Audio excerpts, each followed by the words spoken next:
Hi hello ಎಲ್ಲರಿಗೂ ನಮಸ್ಕಾರ. ನಾನು ನಿಮ್ಮ ಪ್ರೀತಿಯ ಕಾವ್ಯ. ವೆಲ್ಕಮ್ ಟು ಅಭಿವ್ಯಕ್ತಿ ಕಥಾಲೋಕ. ಮರಳಿ ಬರುವೆಯ ಕಥೆಯ 3ನೇ ಅಧ್ಯಾಯವನ್ನು ಶುರು ಮಾಡೋಣ. ಅಭಿರಾಮ್ ವಸಿಷ್ಠನ ಮನೆಯಲ್ಲಿ ಅದಿತಿಯ ಜೀವನ ಶುರುವಾಗುತ್ತದೆ. ಅವರಿಬ್ಬರ ನಡುವೆ ಪರಿಚಯದ ನೋಟ ಸಹ ಇರಲಿಲ್ಲ. ಅದಿತಿ ತನ್ನ ಕೈಲಾದಷ್ಟು ಅಭಿರಾಮ್ನ ಬದಲಾಯಿಸಬೇಕು ಎಂದು ತೀರ್ಮಾನಿಸಿದ್ದಳು. ಬೆಡ್ ಮೇಲೆ ಮಧ್ಯದಲ್ಲಿ ಪಿಲ್ಲೋ ಇಟ್ಟು ಆ ಕಡೆ ಈ ಕಡೆ ಮಲಗುತ್ತಾ ಇದ್ದರು. ಅಭಿ, ಇವತ್ತು ಬೇಗ ಬರ್ತೀರಾ? ಆಫೀಸ್ಗೆ ಹೊರಡಲು ತಯಾರಾಗುತ್ತಾ ಇದ್ದವನ ಮುಂದೆ ನಿಂತು ಕೇಳಿದಳು ಅದಿತಿ. ತನ್ನ ಕೋಟ್ ಧರಿಸುತ್ತಾ ಯಾಕೆ ಅನ್ನುವಂತೆ ಅವಳ ಕಡೆ ನೋಡಿದ. ಆ ನೋಟ ಅರ್ಥ ಮಾಡಿಕೊಂಡ ಅದಿತಿ, ಅದು ಪಪ್ಪ ಮನೆಗೆ ಬನ್ನಿ ಎಂದು ಕರೆದಿದ್ದಾರೆ, ನಿಮಗೆ ಫೋನ್ ಮಾಡಿದ್ದಾರೆ, ಬಟ್ ನೀವು ರಿಸೀವ್ ಮಾಡಲಿಲ್ಲ, ಸೋ ಎಂದು ರಾಗ ಎಳೆದಳು.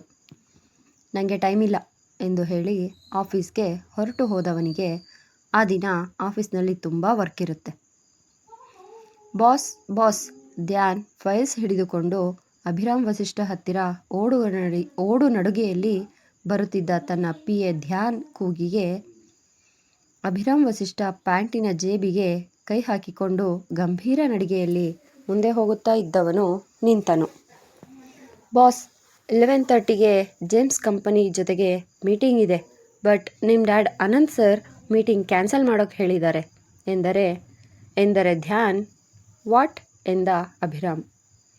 ಎಸ್ ಬಾಸ್ ಎಂದು ಧ್ಯಾನ್ ಹೇಳುತ್ತಲೇ ಅಭಿರಾಮ್ ತನ್ನ ತಂದೆಗೆ ಕಾಲ್ ಮಾಡಿ, hello dad, what is this? Meeting ಯಾಕೆ ಕ್ಯಾನ್ಸಲ್ ಮಾಡೋಕ್ಕೆ ಹೇಳಿದ್ದೀರಾ? ಇವತ್ತು ತುಂಬ ಇಂಪಾರ್ಟೆಂಟ್ ಅಂತ ಗೊತ್ತಿಲ್ವಾ ಎಂದ. ನನ್ನ ಸೊಸೆಗಿಂತ ಇಂಪಾರ್ಟೆಂಟ್ ಯಾವುದೂ ಇಲ್ಲ, ನೀನೀಗಲೇ ಮನೆಗೆ ಬಾ, ಅದಿತಿ ಜೊತೆ ಅವ್ರ ಮನೆಗೆ ಹೋಗ್ತಾ ಇದೆಯಾ ಅಷ್ಟೇ ಎಂದು ಹೇಳಿ ಕಾಲ್ ಕಟ್ ಮಾಡಿದರು. ಹಲೋ ಡ್ಯಾಡ್ ಎನ್ನುತ್ತಿದ್ದರು. ಡ್ಯಾಮ್ ಇಟ್, ಎಲ್ಲ ಇವರಿಷ್ಟದ ಹಾಗೆ ನಡಿಬೇಕು ಎಂದು ಕೋಪದಲ್ಲಿ ಹೇಳಿ ಧ್ಯಾನ್ ಕ್ಯಾನ್ಸಲ್ ದ ಮೀಟಿಂಗ್ ಎಂದು ಹೇಳಿ ಕಾರ್ ಹತ್ತಿ ಡ್ರೈವರ್ಗೆ ಮನೆ ಕಡೆ ನಡಿ ಎಂದು ಹೇಳಿದಾಗ ಸರಿ ಎಂದು ತಲೆಯಾಡಿಸಿದ ಡ್ರೈವರ್ ವಸಿಷ್ಠ ಬಂಗಲೆ ಕಡೆ ಕಾರ್ ತಿರುಗಿಸಿದ. ಮೊಬೈಲ್ ಓಪನ್ ಮಾಡಿ ಅದರಲ್ಲಿದ್ದ ಹುಡುಗಿ ಫೋಟೋ ನೋಡುತ್ತಾ, ನಿನ್ನಿಂದ ಇನ್ನು ಏನೇನು ಅನುಭವಿಸ್ಬೇಕೋ ನಾನು.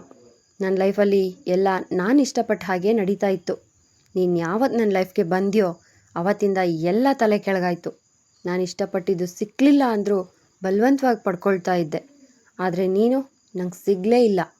ಈಗ ಸಿಕ್ಕಿರುವ ಹೆಣ್ಣಿನ ಜೊತೆ ಜೀವನ ಹಂಚ್ಕೊಳ್ಳೋಕ್ಕೆ ನನ್ನ ಮನಸ್ಸು ಸಿದ್ಧ ಇಲ್ಲ. ನಿನ್ನ ಮರಿಬೇಕು ಅಂತ ಡಿಸೈಡ್ ಮಾಡಿದ್ರು ಬಂದು ಕಾಡ್ತೀಯ. ಐ ಹೇಟ್ ಯು ಕೃತಿ, ಐ ಹೇಟ್ ಯು ಎಂದು ಮೊಬೈಲ್ ಆಫ್ ಮಾಡಿದ ಅಭಿರಾಮ್. ಮಾವ, ನೀವು ಯಾಕೆ ಈ ಥರ ಮಾಡಿದ್ರಿ? ಅವರು ಮೀಟಿಂಗ್ ಅಟೆಂಡ್ ಮಾಡಿದರೆ ಸರಿ ಇರ್ತಾ ಇತ್ತು, ತುಂಬ ಇಂಪಾರ್ಟೆಂಟ್ ಮೀಟಿಂಗ್ ಅನಿಸುತ್ತೆ ಎಂದು ಅದಿತಿ ಬೇಸರದಲ್ಲಿ ಹೇಳಿದರೆ, ಸುಮ್ಮನಿರು ಅದಿತಿ ಪುಟ್ಟ, ನಮ್ಮನೆ ಸೊಸೆ ನೀನು ಬೇಜಾರು ಮಾಡ್ಕೋಬಾರ್ದು ಯಾವತ್ತು. ಅಮ್ಮನ ಮನೆಗೆ ನಿನ್ನ ಗಂಡನ ಜೊತೆ ಹೋಗಿ 1-2 ದಿನ ಇದ್ದು ಬಾ, ಹೋಗು ಲಗೇಜ್ ಪ್ಯಾಕ್ ಮಾಡ್ಕೊ ಎಂದು ಹೇಳಿದರು. ಥ್ಯಾಂಕ್ ಯು ಮಾವ, ನಿಮ್ಮ ರೀತಿ ಯಾವ ಮಾವ ಕೂಡ ತಂದೆ ರೀತಿ ನಡೆದುಕೊಳ್ಳಲ್ಲ ಎಂದು ಹೇಳಿ ಖುಷಿಯಿಂದ ರೂಮಿನ ಕಡೆಗೆ ಹೋದಳು ಅದಿತಿ. ಅಮೃತ ಎಂದು ಪಾರ್ವತಿ ತನ್ನ ಸೊಸೆಯನ್ನು ಕರೆದರೆ, ಆ ಅತ್ತೆ ಎನ್ನುತ್ತಾ ಬಂದರು ಅಮೃತ.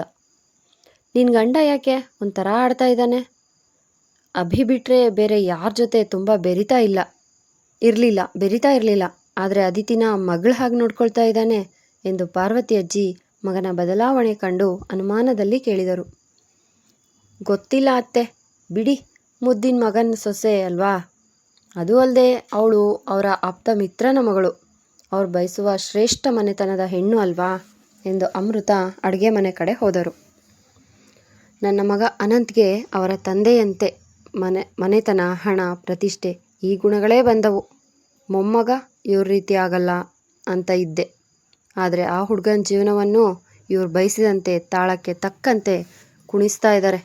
ಇದೆಲ್ಲಿಗೆ ಹೋಗಿ ಮುಟ್ಟುತ್ತೋ ಎಂದು ಪಾರ್ವತಿಯವರು ದೇವರ ಮನೆ ಕಡೆ ನೋಡಿ ನಿಟ್ಟುಸಿರು ಬಿಟ್ಟು ರೂಮಿಗೆ ಹೋದರು. ಅಷ್ಟರಲ್ಲಿ ಅಭಿರಾಮ್ ಮನೆಗೆ ಹಿಂತಿರುಗುತ್ತಲೇ, ಅಭಿ, ಊಟ ಮಾಡು ಬಾ ಎಂದರು ಅಮೃತ. ಬೇಡ ಮಾಮ್ ಎಂದು ಹೇಳಿದವ ಫಾಸ್ಟಾಗಿ ರೂಮಿಗೆ ಹೋದರೆ, ನಿಲ್ಲೋ ಅಭಿ, ಏನು ಹುಡುಗನೋ ಏನೋ ಎಂದು ಮಗನನ್ನು ಕರೆದು ನಿಲ್ಲಿಸುವಲ್ಲಿ ಸೋತ ಅಮೃತ ಅವರು ಗಂಡನ ಕೋಪದ ನೋಟ ತಮ್ಮ ಮೇಲಿರುವುದು ಕಂಡಾಗ ತಲೆ ತಗ್ಗಿಸಿ ಅಡುಗೆ ಮನೆಯೊಳಗೆ ಹೋದರು. ಹೇ ಯು, ಮಾರ್ನಿಂಗ್ ಹೇಳಿದ್ದೆ ಅಲ್ವಾ ನಿನ್ನ ಜೊತೆ ಸುತ್ತೋಕ್ಕಾಗಲ್ಲ ಅಂತ, ಯಾಕೆ ಹೀಗೆ ಕಾಟ ಕೊಡ್ತಾ ಇದೀಯಾ ಎಂದ ಅಭಿರಾಮ್ ಅದಿತಿಯನ್ನೊಮ್ಮೆ ನೋಡಿ ಮಾತು ನಿಲ್ಲಿಸಿದ. ಓ ಸಾರಿ ಅಭಿ, ನೀವು ಬಂದಿದ್ದು ಗೊತ್ತಾಗಲಿಲ್ಲ. ಸೀರೆ ಸೆರಗು ಹಾಕಿಕೊಂಡು ಅವನ ಮುಂದೆ ನಿಲ್ಲುತ್ತಾ, ಸರಿ ನೀವು ರೆಡಿಯಾಗಿ ಬನ್ನಿ, ನಿಮಗೆ ಊಟಕ್ಕೆ ರೆಡಿ ಮಾಡ್ತೀನಿ ಅಂತ ಹೇಳಿ ರೂಮಿನಿಂದ ಹೊರ ಹೋದರೆ, ಛೇ ಎಲ್ಲ ನನ್ನ ಲೈಫಲ್ಲಿ ಆಟ ಆಡೋರೆ, ಯಾರಿಗೂ ನನ್ನ ಮಾತನ್ನು ಕೇಳಿಸ್ಕೊಳ್ಳುವ ವ್ಯವಧಾನ ಇಲ್ಲ, ಅವರಿಷ್ಟ ಬಂದಾಗೆ ಆಡ್ತಾರೆ ಎಂದು ಕೈ ಮುಷ್ಟಿ ಕಟ್ಟಿ ಗೋಡೆಗೆ ಜೋರಾಗಿ ಗುದ್ದಿದ ಅಭಿರಾಮ್. ಅದಿತಿ ಎಲ್ಲ ರೆಡಿನಾ ಎಂದು ಅನಂತ್ ಕೇಳಿದರೆ, ಆ ಮಾವ ಎಂದಳು ಅದಿತಿ. ಅಭಿ ಎಷ್ಟೊತ್ತು ಬರೋಕೆ, ಆ ಮಗು ವೆಯ್ಟ್ ಮಾಡ್ತಾ ಇದೆ ಬಾ ಅಂತ ಅಧಿಕಾರಯುತವಾಗಿ ಕರೆದಾಗ ಒಲ್ಲದ ಮನಸ್ಸಿನಿಂದ ಡ್ಯಾಡ್ ಬಂದೆ ಎಂದು ಹೇಳಿ ಮೆಟ್ಟಿಲಿಳಿದು ಬಂದ ಅಭಿರಾಮ್. ಅಭಿ ಬಾಯಿಲಿ ಎಂದು ಇಬ್ಬರನ್ನು ಬನ್ನಿ ಒಟ್ಟಿಗೆ ನಿಲ್ಲಿಸಿ ಒಮ್ಮೆ ನೋಡಿ, ಆದರೂ ಅವಳ ಜೊತೆಗಿದ್ದ ನಗು ಇಲ್ಲ ಇವನ ಮುಖದಲ್ಲಿ ಎಂದು ಮಗನನ್ನು ನೋಡಿ ಮನದಲ್ಲೇ ಅಂದುಕೊಂಡವರು ಸರಿ ಹೋಗಿ ಬನ್ನಿ ಎಂದು ಕಳುಹಿಸಿಕೊಟ್ಟರು. ಅಭಿರಾಮ್ ಡ್ರೈವರ್ ಬೇಡ ಎಂದು ತಾನೇ ಕಾರ್ ಡ್ರೈವ್ ಮಾಡಿಕೊಂಡು ಹೋಗುತ್ತಿದ್ದರೆ ಅದಿತಿ ಮಧ್ಯೆ ತನ್ನ ಫ್ಯಾಮಿಲಿ ಬಗ್ಗೆ ಹೇಳುತ್ತಾ ಇದ್ದಳು. ಅಭಿಗೆ ಒಂದಂತೂ ಸ್ಪಷ್ಟ ಆಯಿತು, ಇವಳು ಡ್ಯಾಡ್ ಮಾಮ್ನ ಪ್ರಿನ್ಸೆಸ್ ಎಂದು. ನಿಮಗೆ ಗೊತ್ತಾ ಅಭಿ, ನನ್ನ ಮಾವನ ಮಗ ಸಿದ್ಧಾರ್ಥ್ ಇದ್ದಾನೆ, ಅವನಿಗೆ ನನ್ನ ಕಂಡ್ರೆ ತುಂಬ ಇಷ್ಟ, ಬಟ್ ನನ್ನ ಮದುವೆಗೆ ಬರಲಿಲ್ಲ ಅವನು. ನನಗೆ ಎಷ್ಟು ಬೇಜಾರಾಯಿತು ಗೊತ್ತಾ. ಅದು ಬಿಡಿ, ನನ್ನ ರೂಮ್ ಬಾಲ್ಕನಿ ಎಷ್ಟು ಸುಂದರವಾಗಿದೆ ಗೊತ್ತಾ ಎಂದು ಅವನ ತಲೆ ತಿನ್ನುತ್ತಾ ಇದ್ದಳು.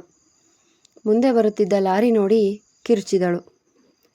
ಡ್ರೈವ್ ಮಾಡುತ್ತಾ ಇದ್ದ ಅಭಿರಾಮ್ ಮುಂದೆ ಕೃತಿ ಹಾದು ಹೋದರೆ, ಹೇ ವಿಲನ್, ನೋಡು ನನ್ನ ಹಿಂದೆ ಬಂದರೆ ಸರಿ ಇರಲ್ಲ ತೋರು ಬೆರಳನ್ನು ತೋರಿಸಿ ಕೋಪದಲ್ಲಿ ಹೇಳುತ್ತಿದ್ದರೆ ಅಭಿ ಕಣ್ಣರಳಿಸಿ ನೋಡಿ ಕಾರ್ ಸ್ಟಾಪ್ ಮಾಡಿ ಅವಳ ಹತ್ತಿರ ಓಡಿದ. ಸದ್ಯ ನಾನಿನ್ನು ಬದುಕಿದ್ದೀನಿ, ಎಲ್ಲಿ ಇಷ್ಟು ಬೇಗ ಶಿವನ್ ಪಾದ ಸೇರ್ಕೊಂಡೋ ಅಂದ್ಕೊಂಡೆ ಎನ್ನುತ್ತಾ ಕಾರ್ನಿಂದ ಇಳಿದು ನೋಡಿದರೆ ಅಭಿರಾಮ್ ಯಾವುದೋ ಹುಡುಗಿಯ ಕೈ ಹಿಡಿದು ನಿಂತಿದ್ದ.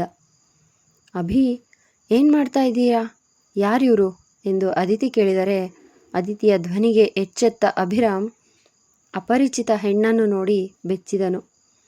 ಇವರು ನಿಮ್ಮ ಹಸ್ಬೆಂಡಾ, ನೋಡಿ ಏನೋ ಕೃತಿ ಅಂತ ನನ್ನ ಕೈ ಹಿಡಿದು ಎಳೆದಾಡ್ತಾ ಇದ್ದಾರೆ ಎಂದು ಆಕೆ ಹೇಳಿದಳು. ಐ ಆಮ್ ಸಾರಿ, ನಾನು ಬೇರೆ ಯಾರೋ ಅಂದ್ಕೊಂಡು ನೋಡಿ ತಪ್ಪು ತಿಳಿದೆ ಎಂದು ತಾನೇ ಮೊದಲಾಗಿ ಕ್ಷಮೆ ಕೇಳಿದ ಅಭಿರಾಮ್ ಅದಿತಿ ಕಡೆ ನೋಡದೆ ಕಾರೊಳಗೆ ಬಂದು ಕುಳಿತ. ಕೃತಿ ಅಂದರೆ ಯಾರು? ಕಾರೊಳಗೆ ಕುಳಿತ ಅದಿತಿ ಗಂಡನಲ್ಲಿ ತಡವರಿಸುತ್ತಾ ಕೇಳಿದಳು. ಉತ್ತರಿಸದ ಅಭಿರಾಮ್ ಅವಳ ಮನೆ ಕಡೆ ಕಾರ್ ತಿರುಗಿಸಿದ. ಅಲ್ಲ, ಯಾರೋ ಅಪರಿಚಿತರನ್ನು ನೋಡಿ ಕೃತಿ ಅಂತ ಓಡುವಷ್ಟು ಹತ್ತಿರದವಳ ಆಕೆ? ಯಾರಿರಬಹುದು? ನಾನು ಮದುವೆ ಫಿಕ್ಸ್ ಆದ ಸಮಯದಲ್ಲಿ ಶ್ರೀದೇವಿ ಚಿಕ್ಕತ್ತೆಯ ಜೊತೆ ಮಾತನಾಡುವಾಗ ಇವರಿಗೆ ಹೆಚ್ಚಾಗಿ ಫ್ರೆಂಡ್ಸ್ ಯಾರೂ ಇಲ್ಲ ಅಂತ ತಿಳಿದಿದ್ದೆ. ಆದರೆ ಈಗ ನೋಡಿದರೆ ಕೃತಿ ಅಂತ ಜಪ ಮಾಡ್ತಿದ್ದಾರೆ.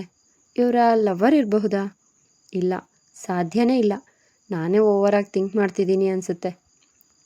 ನಾನು ಏನೇನೋ ಯೋಚಿಸುವ ಬದಲು ಮನೆಗೋದ ಬಳಿ ಇವ್ರ ಹತ್ರನೇ ಕೃತಿ ಯಾರು ಅಂತ ಗಂಭೀರವಾಗಿ ಕೇಳಬೇಕು ಎಂದು ತೀರ್ಮಾನಿಸಿದಳು ಅದಿತಿ.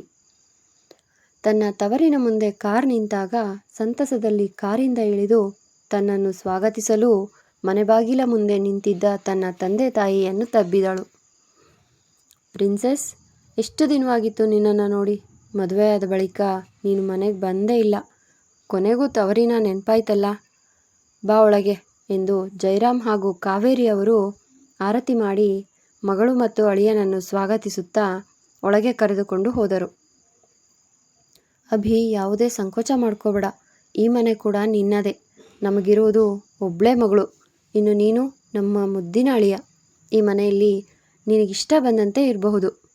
ನಿಮ್ಮಪ್ಪ ಅನಂತ್ ಜೊತೆ ಮಾತಾಡಿದ್ದೀನಿ, ಸ್ವಲ್ಪ ದಿನ ಇಲ್ಲೇ ಇರಲಿ ಅಂತ ಹೇಳಿದ್ದಾನೆ ಎಂದು ಜೈರಾಮ್ ಅವರು ಅಳಿಯನ ಭುಜ ತಟ್ಟಿ ಹೇಳಿದಾಗ ಬಲವಂತದಲ್ಲಿ ನಕ್ಕ ಅಭಿರಾಮ್ ಅದಿತಿಯ ಕಡೆ ನೋಡಿದ. ನಾನು ನಿಮ್ಮಿಬ್ಬರನ್ನ ಎಷ್ಟು ಮಿಸ್ ಮಾಡ್ಕೋತಿದ್ದೆ ಗೊತ್ತಾ. ಪ್ರತಿದಿನ ನಿಮ್ಮದೇ ಚಿಂತೆ ಆಗ್ತಿತ್ತು.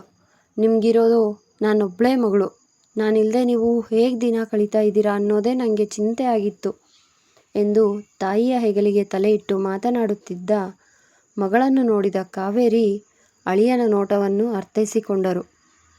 ಅದಿತಿ, ಅಷ್ಟು ದೂರದಿಂದ ಬಂದಿದ್ದೀರಾ, ನಿನ್ನ ಗಂಡನನ್ನು ಕರ್ಕೊಂಡು ಹೋಗಿ ಫ್ರೆಶಪ್ ಆಗಿ ಬಾ, ಬಿಸಿ ಬಿಸಿ ಅಡುಗೆ ಮಾಡಿದ್ದೀನಿ, ಊಟ ಮಾಡುವಿರಂತೆ ಎಂದು ಹೇಳಿದಾಗ ಸರಿ ಎಂದು ತಲೆ ಆಡಿಸಿದ ಅದಿತಿ ಅಭಿರಾಮ್ ತನ್ನನ್ನು ಹಿಂಬಾಲಿಸಲು ಹೇಳಿ ತನ್ನ ರೂಮ್ಗೆ ಹೋದಳು.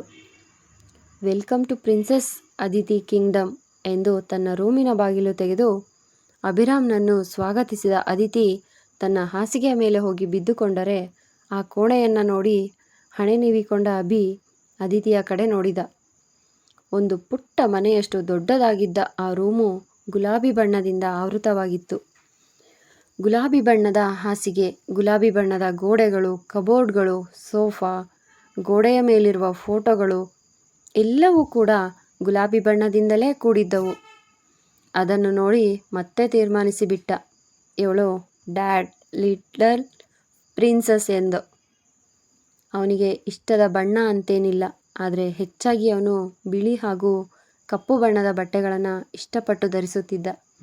ಆದರೆ ಅವನ ಮಡದಿಯಾಗಿ ಬಂದಿರುವವಳು ಗುಲಾಬಿ ಬಣ್ಣವನ್ನೇ ತನ್ನ ಜೀವನವನ್ನಾಗಿ ಮಾಡಿಕೊಂಡಿದ್ದಳು. ಅಭಿ, ಯಾಕೆ ಅಲ್ಲೇ ನಿಂತಿದ್ದೀರಾ?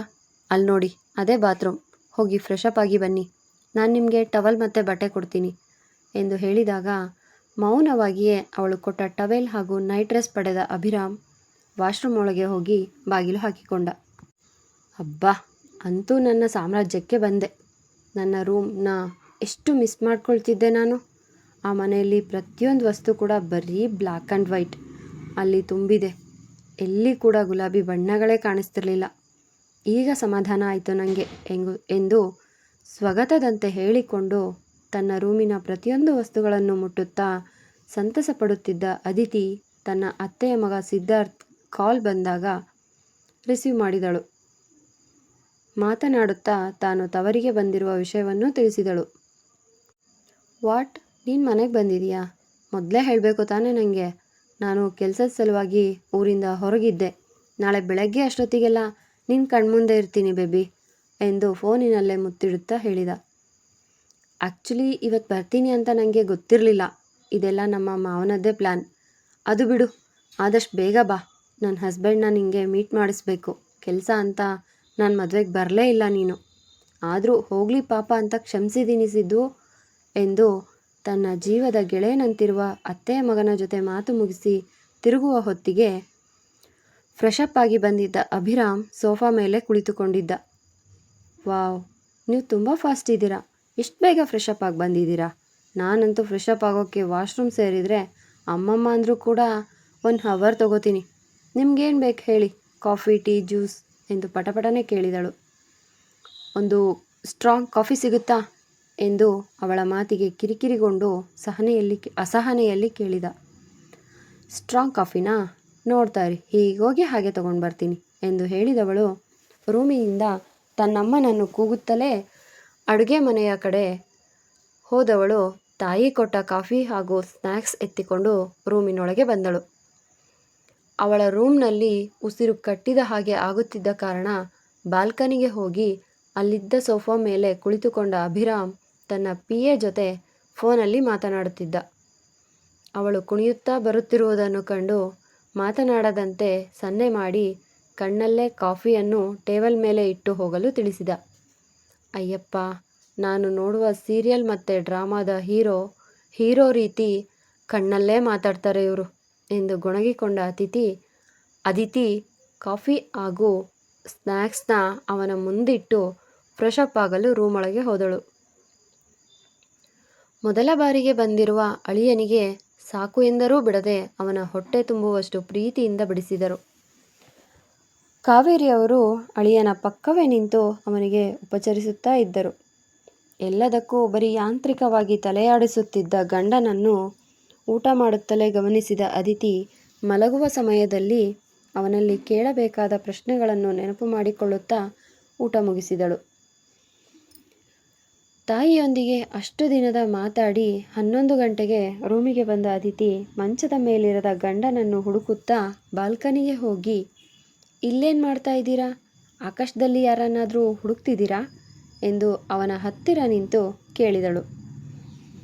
ಉತ್ತರಿಸದೆ ಸ್ವಲ್ಪ ಜಾಗ ಬಿಟ್ಟು ದೂರ ನಿಂತವನ ನೋಡಿ, ನನಗೇನು ಅಂಟ್ರೋಗ ಇರೋ ಥರ ದೂರ ನಿಂತ್ಕೋತಿರಲ್ಲ, ನಿಮ್ಮ ನಡೆಯಿಂದ ನನಗೆಷ್ಟು ಬೇಜಾರಾಗುತ್ತೆ ಅಂತ ಅರ್ಥ ಆಗುತ್ತಾ ನಿಮಗೆ?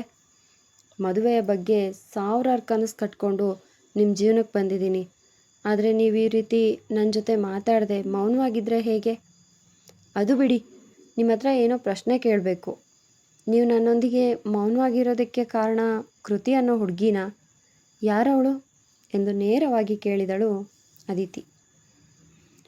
ಅವಳ ಮುಖ ನೋಡಿದ ಅಭಿರಾಮ್ ಅವಳಿಗೆ ಉತ್ತರಿಸದೆ ಬಾಲ್ಕನಿಯಲ್ಲಿದ್ದ ಸೋಫಾ ಮೇಲೆ ಕುಳಿತು ಮೊಬೈಲ್ನಲ್ಲಿ ಮುಳುಗಿ ಹೋದರೆ, ಅವನ ಕಡೆಯಿಂದ ಮತ್ತಷ್ಟು ಕೋಪಗೊಂಡ ಅದಿತಿ ಅವನ ಮೊಬೈಲ್ ಕಿತ್ತುಕೊಂಡು ಟೇಬಲ್ ಮೇಲೆ ಎಸೆದು ಕೈಕಟ್ಟಿ ನಿಂತು, ನನಗೆ ಉತ್ತರ ಬೇಕು ಅಷ್ಟೆ. ನೀವು ಮೌನವಾಗಿದ್ದರೆ ನನ್ನ ಮಾವನ ಹತ್ರ ಕೇಳ್ತೀನಿ ಅಷ್ಟೆ. ಹೇಳಿ, ಈ ಕೃತಿ ಅಂದರೆ ಯಾರು ಎಂದು ಕೋಪದಲ್ಲಿ ಕೇಳಿದಳು. ನಿನಗೆ ಸಂಬಂಧಪಡದ ವಿಷಯಕ್ಕೆ ಮೂಗು ತೂರಿಸ್ಬೇಡ ಎಂದು ಹೋಗಲು ನೋಡಿದರೆ, ಅವನ ಕೈ ಹಿಡಿದ ಅದಿತಿ ತನ್ನ ಕೊರಳಲ್ಲಿದ್ದ ತಾಳಿಯನ್ನು ತೋರಿಸಿ, ನಾನು ನಿಮ್ಮ ಹೆಂಡತಿ, ನಿಮ್ಮೆಲ್ಲ ವಿಚಾರವನ್ನು ತಿಳಿದುಕೊಳ್ಳುವ ಹಕ್ಕು ನನಗಿದೆ. ನನ್ನ ಗಂಡ ನನ್ನ ಬಗ್ಗೆ ಒಂಚೂರು ಕಾಳಜಿ ತೋರಿಸದೆ ಯಾರೋ ಕೃತಿ ಅಂತ ಸಾಯ್ತಿದ್ರೆ ನಾನು ಹೇಗೆ ಸಹಿಸಲಿ? ನನಗೀಗ ನಿಜ ಗೊತ್ತಾಗಬೇಕು. ಕೃತಿ ಯಾರು? ಅವಳು ನಿಮಗೂ ಏನು ಸಂಬಂಧ ಎಂದು ಹೆಚ್ಚು ಕಮ್ಮಿ ಕಿರುಚಿದಳು. ಕೃತಿ ನಾನು ಪ್ರೀತಿಸಿದ ಹೆಣ್ಣು, ಇಷ್ಟು ಸಾಕಾ ಇಲ್ಲ ಎಲ್ಲ ಹೇಳಬೇಕಾ ಎಂದು ಕೂಗಿದ ಅಭಿರಾಮ್ ಕಣ್ಣು ಕಳೆದು ಹೋದ ತನ್ನ ಪ್ರೀತಿಯನ್ನು ನೆನಪಿಸಿಕೊಂಡು ತುಂಬಿಕೊಂಡರೆ, ಅತ್ತ ಅಮೆರಿಕಾದ ಕ್ಯಾಲಿಫೋರ್ನಿಯಾ ಸಿಟಿ ಸಾನ್ ಡಿಯೋಗಾನ ಬಂಗಲೆಯಲ್ಲಿದ್ದವಳಿಗೆ ಬಿಕ್ಕಳಿಕೆ ಶುರುವಾಯಿತು. ಮುಂದುವರಿಯುವುದು. ನಿಮ್ಮ ಅನಿಸಿಕೆ ಅಭಿಪ್ರಾಯಗಳನ್ನು ಕಮೆಂಟ್ ಮೂಲಕ ತಿಳಿಸಿ.